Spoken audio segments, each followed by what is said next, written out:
السلام علیکم ورحمۃ اللہ وبرکاتہ۔ بسم اللہ الرحمن الرحیم۔ سیدنا ابو ہریرہ رضی اللہ تعالیٰ عنہ بیان کرتے ہیں کہ ایک آدمی سیدنا ابو بکر رضی اللہ تعالیٰ عنہ کو برا بھلا کہنے لگا، جبکہ نبی کریم صلی اللہ علیہ وآلہ وسلم تشریف فرماتے، لیکن آپ صلی اللہ علیہ وآلہ وسلم تعجب کر رہے تھے اور ہنس رہے تھے۔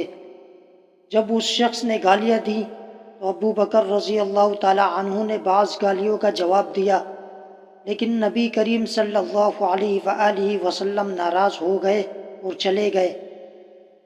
ابو بکر رضی اللہ تعالیٰ عنہ آپ صلی اللہ علیہ وآلہ وسلم کو جا ملے اور کہا، اے اللہ کے رسول صلی اللہ علیہ وآلہ وسلم، وہ مجھ پر سب و شتم کرتا رہا، لیکن آپ صلی اللہ علیہ وآلہ وسلم بیٹھے رہے۔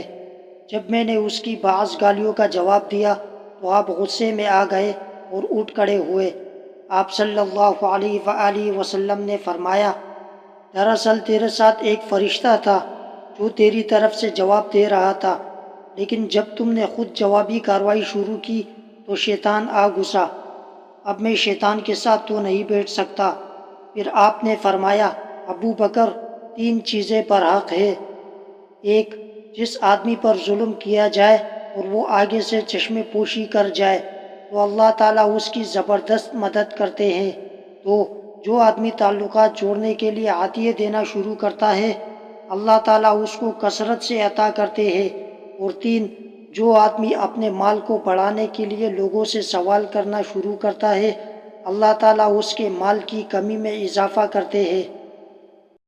حضرت انس اور ابو ہریرہ رضی اللہ تعالیٰ عنہ سے روایت ہے کہ رسول اللہ صلی اللہ علیہ وآلہ وسلم نے فرمایا، باہم گالی گلوچ کرنے والے دو افراد میں سے اس وقت تک گناہگار وہ ہے جو پہلے گالی دیتا ہے، جب تک مظلوم ایک کے بدلے میں دو گالیاں نہ دے۔